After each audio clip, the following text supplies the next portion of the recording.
Hola a todos, todas y todes, bienvenidos a Fuera de Archivo, el podcast del Departamento de Historia de la Universidad de Puerto Rico, recinto de Río Piedras, conjuntamente a la Asociación de Estudiantes Historiadores y a Humanidades Puerto Rico. Mi nombre es Marcelo Luci, soy profesor del Departamento de Historia y tenemos la suerte de estar aquí con... Y yo soy Marcos Aurelio García Cardona, estudiante doctoral del Departamento de Historia y profesor a tiempo parcial de la Facultad de Estudios Generales también. Estamos muy felices de estar acá en la sede de Humanidades de Puerto Rico, aquí en el cuartel de Vallajá, que nos brinda un espacio único para este diálogo, especialmente el diálogo sobre la historia, que es lo que nos gusta y nos interesa. Exacto, Marcos. Realmente, gracias a Humanidades Puerto Rico por ser la institución que nos brinda la posibilidad de hacer humanidades públicas y por albergar este podcast. Hoy tenemos un tema que me parece fundamental en la historiografía de Puerto Rico, que es la figura y la obra del profesor Fernando Picó. Y para poder discutir este tema tan interesante, tenemos a nuestros invitados, el profesor y estudiante graduado del Departamento de Historia, Jorge Graterole, quien imparte cursos de filosofía, humanidades y temas convergentes en diversas instituciones educativas, como la UPR de Río Piedras, el Conservatorio de Música y la Escuela de Artes Plásticas. Él también posee un bachillerato en psicología y una maestría en filosofía, ambos de la Universidad de Puerto Rico, y actualmente se desempeña como estudiante de doctorado de nuestro programa graduado en Historia, al igual que colabora con distintos proyectos de naturaleza trans e interdisciplinaria con el doctor Waldemiro Vélez de la Facultad de Estudios Generales. Contamos también con la doctora Mayra Rosario Urrutia, quien se desempeñó como catedrática del Departamento de Historia también de la Universidad de Puerto Rico y ofreció cursos sobre teoría y metodología de la historia, entre diversos cursos graduados, y ha dirigido muchas propuestas tanto de maestría como de doctorado. Fue directora del departamento, coordinadora del programa graduado de Historia y miembro de la Junta de Síndicos de la Universidad Central de Bayamón. También ha ofrecido cursos en la Universidad del Sagrado Corazón y en el Centro de Estudios Avanzados de Puerto Rico y el Caribe, y actualmente trabaja temas tales como la historia social y cultural de la medicina. Bien, como decíamos, el tema que nos convoca es Fernando Picó, la persona y su obra, que tiene un peso y una influencia en la historiografía puertorriqueña que es ciertamente fundamental. Hoy no podemos escribir historia de Puerto Rico sin la obra de Fernando. Lo que queremos es conversar sobre estos ejes. Para empezar, querríamos saber, Mayra, tu opinión sobre cómo percibes esta influencia, cuáles serían los principales puntos de esa influencia y a qué se habría debido este peso de la obra de Fernando. Sí, muy buenas tardes.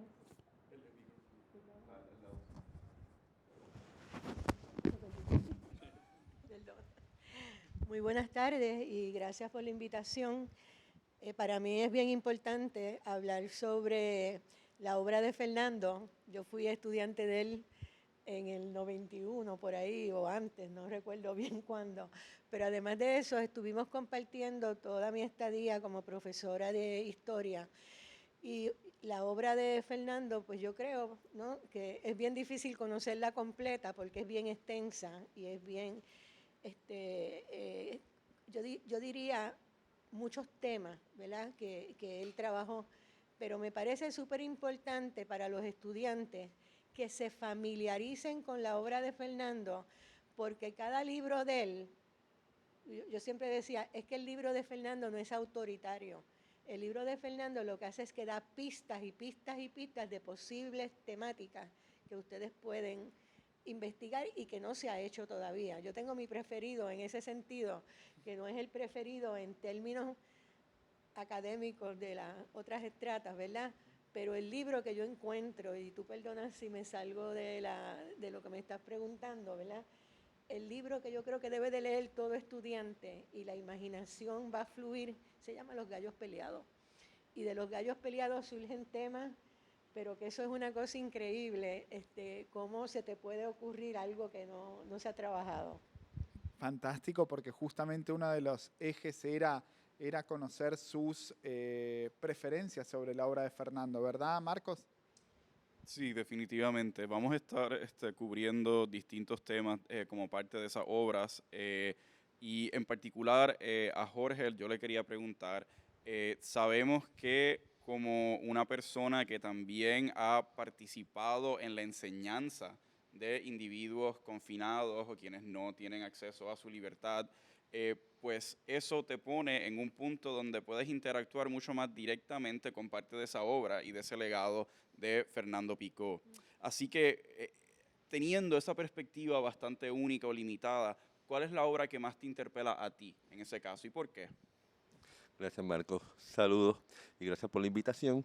Pues mira, dentro de la extensa obra del profesor Padre Picó, la que más a mí me interpela es El día menos pensado, porque es una obra que aborda las diferentes dimensiones de el encierro, el surgimiento de la cárcel en Puerto Rico, las formas de implementar el control y sobre todo remontándose desde los compontes hasta la actualidad, cómo las diferentes formas de nuestra cotidianidad, del diario vivir, buscan ser objeto del control de un Estado ausente. Un Estado ausente que, como bien dijo Picó en el documental El día menos pensado, que lo hizo Leandro Fabrizi, Picó citando a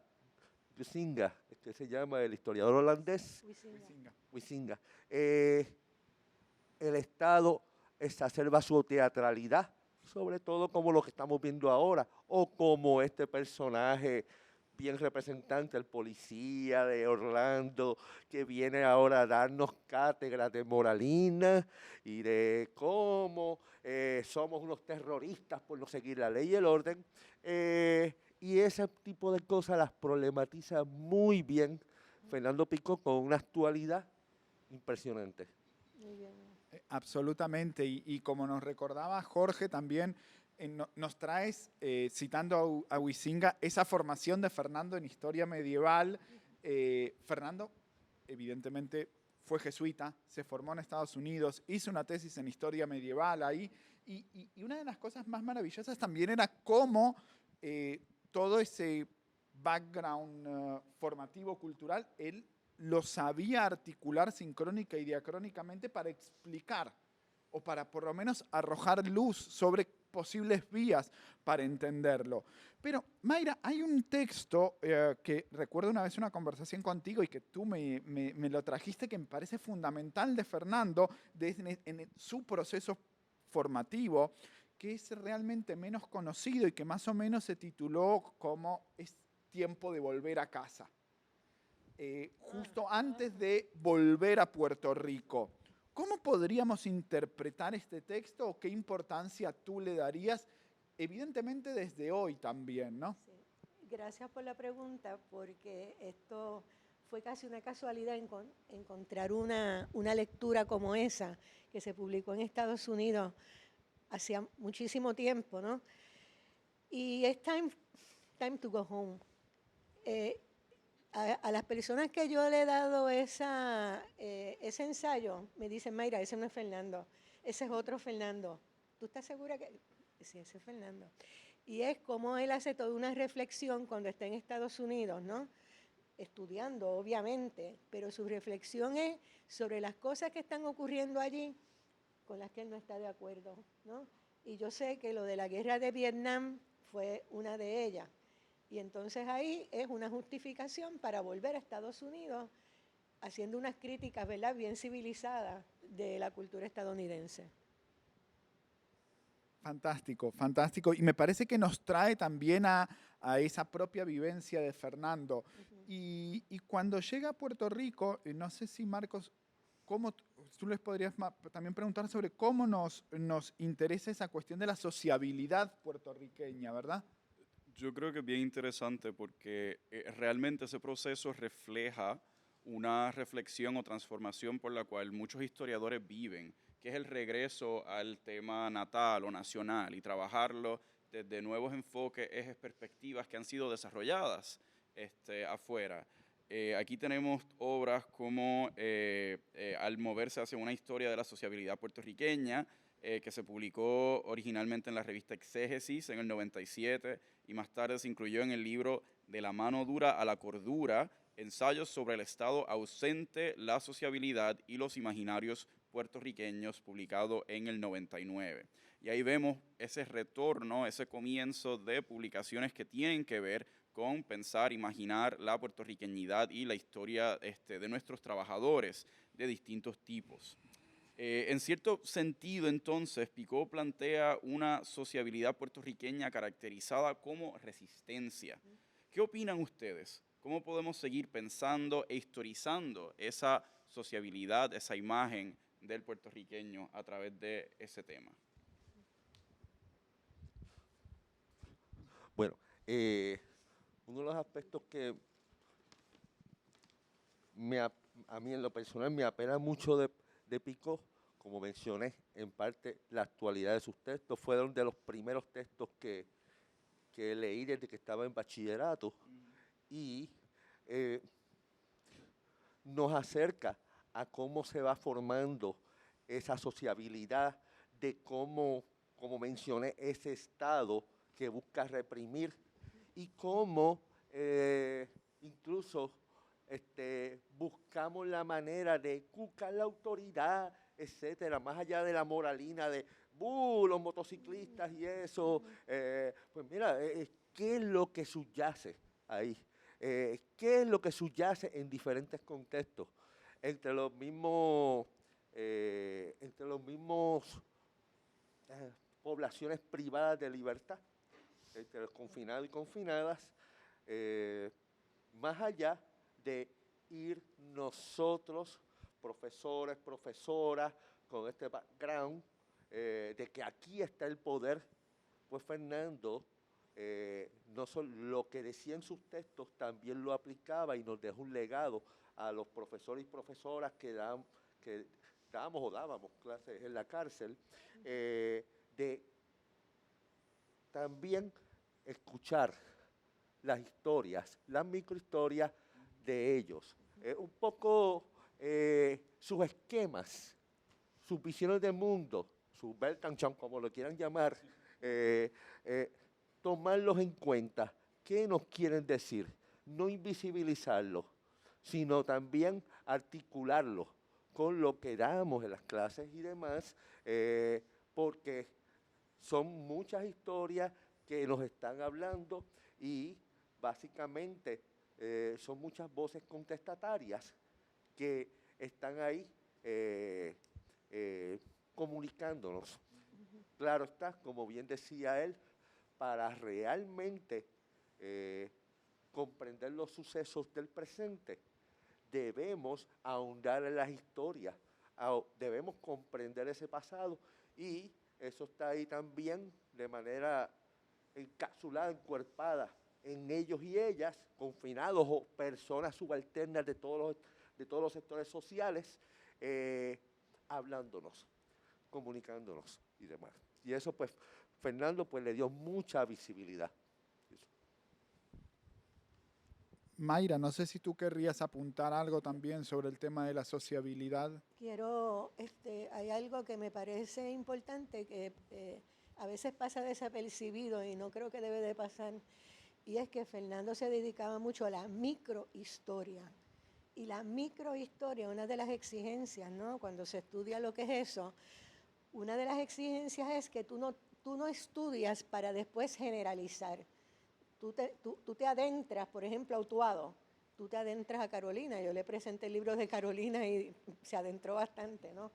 Y entonces, pues, lo de la microhistoria para él era bien importante y lo de la resistencia es clave en sus obras y sobre todo no es una resistencia como uno acostumbra leerla y verla en la televisión, ¿no? A veces son El micrófono, Mayra. unos comportamientos que son más tenues, ¿no? De negación en términos de hacer cosas y entonces pues se convierten en algo como, mira, como el inglés, no lo siento mucho, eso no va a ser el idioma oficial de Puerto Rico, ¿no? Y ahí hubo una resistencia, no mataron a nadie, ¿sabes? Pero sí hubo una resistencia y siguieron celebrando a los Reyes Magos, ¿no? Y tampoco hubo una explosión así de criminalidad ni nada por el estilo. Así que yo creo que el concepto de resistencia de Fernando es bien especial y lleva muchos mensajes también. Absolutamente, y gracias también por traerlo de la microhistoria, porque esto nos permite adentrarnos en 3 obras de Fernando que nos parecen fundamentales, que son justamente sobre Utuado, que son Libertad y Servidumbre, Amargo Café y justamente la que nos traías, Gallos Peleados, que narran en cierto sentido una forma de hacer historia y que si pensamos en Libertad y Servidumbre en el Puerto Rico del siglo XIX, publicado en el 79, también presenta una cierta forma de análisis que fue ejemplar para lo que se denominó como nueva historia, ¿no? Y es en este sentido que me parece que es importante traer cómo en este libro se ve la estructura propietaria y de los jornaleros. En Amargo Café se ven esas consecuencias económicas del proceso industrializador, y en Gallos Peleados se ve también la resistencia y los procesos de marginalización de todo este proceso. Volviendo a Libertad y Servidumbre, querríamos preguntarles, con este vínculo a la nueva historia, ¿cómo pensarían en este libro, tanto en su impacto en la época, en generaciones posteriores, como hoy en día?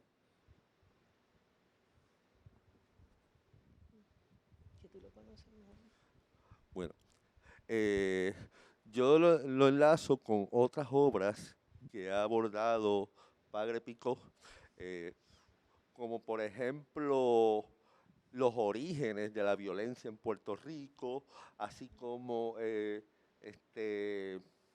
otros textos también de la mano dura, la cordura, en la cual podemos detectar cómo cómo podemos ver un Estado español volviendo a la teatralidad, volviendo a los tiempos de Miguel de la Torre, de unos sucesos que venían desde foráneamente y que podemos ver también en el viejo San Juan. O sea, aquí tenemos todos varios lugares de encierro. Aquí la Escuela de Artes Plásticas, un hospital, por otro lado el manicomio, por otro lado tenemos también tres presidios, como decía él. Lo que es hoy el Departamento de Estado, que era la Intendencia, era el presidio principal, pero también el Arsenal de la Marina era otro presidio, más detrás de la alcaldía otro presidio, o sea, un lugar bien de mucha reclusión, y contra esos aspectos es que tenemos todo un pueblo luchando de los tiempos de los ateros contra otros tipos de violencia en pos de articular formas de emancipación que podemos verlas emerger subyacentemente en otro sentido. Yo quería añadir algo, no sé si es algo de lo que ustedes pensaban preguntar, pero yo creo que es bien importante en términos de la obra de Fernando, que la obra de Fernando hay que tomarse tiempo para poder entenderla bien, pero Fernando tenía una frase que de hecho en las defensas de tesis y todo siempre se menciona eso, ¿no? Doña Teoría no está aquí, ¿okay? Fernando no le gustaba hacer lo que hacen muchos estudiantes, que yo a veces digo, ven acá, esta es tu tesis o es la de Foucault, porque todo el tiempo están citando a Foucault, a Foucault, a Foucault. Y entonces, aunque Doña Teoría no está aquí de esa forma, cuando hablábamos así ya más, Fernanda, tú lo único que haces es deconstruir, tú lo que haces es deconstruir, tú no tienes un discurso posmoderno ni nada por el estilo, pero hay unas cosas que tú terminas explicándolas de otra forma. Y entonces, como la cuestión del café, ¿verdad? De la decadencia del café. Fernando dice, mira, aquí no tomaron en cuenta ni los huracanes que hubo. le echaron toda la culpa a los taxes de Estados Unidos, ¿no? Y entonces, pues yo creo que sí, que él teorizaba sin estar mencionando todo el tiempo a esos grandes teóricos. Absolutamente. Pero justamente el tema del café lo vamos a dejar para nuestro próximo episodio porque lamentablemente, por más que la conversación es apasionante, nuestro tiempo es finito y tenemos que cerrar, ¿verdad, Marcos? Sí, pero precisamente gracias a esta mención que hizo Jorge sobre el contexto de la experiencia de la violencia y cómo se relaciona a personas marginalizadas, pues con eso podemos tocar nuestro último temita, que justo nos da el tiempo. Y aquí les presento unas preguntas breves para ambos, a partir del hecho que, ¿verdad? Estos temas, como ya dijimos, fueron centrales en la obra de Picó, sobre todo a partir de ser nombrado en el 88 capellán voluntario del anexo 292 en la cárcel regional de Bayamón. Y en agosto de 1990 ya estaba coordinando estudios universitarios para las personas privadas de libertad. Así que, ¿qué vivencias, le pregunto a Mayra, ahí ya nos mencionaste algunas, recuerdas sobre ese Picó, que estaba justo cuando estaba involucrado en este proyecto? Y a Jorge le pregunto también cómo se continúa este proyecto, que quizás cómo se ha transformado y por qué sigue siendo tan relevante la figura de Picó para ellos. Así que primero Mayra y seguimos con Jorge. Para mí, o sea, tú no puedes estudiar, ¿verdad? Todas estas otras concepciones de que uno puede hacer en términos de los confinados sin estudiar a Picó. O sea, lo de Picó no era escribir sobre eso, él lo puso en práctica. Y lo puso en práctica hasta unos niveles, ¿no? De que él enseñaba en Río Piedras, pero lo más importante para él era que lo llevaran a la cárcel, lo pon hasta la cárcel de Bayamón para dar sus clases. Eso era súper importante, ¿verdad? Ahora, y esto es algo que estaba mencionando que estoy trabajando, antes de la cárcel de Bayamón y todo eso, cuando él viene de Estados Unidos, Time to Go Home se puso también a darle clase a los presos en otros sitios.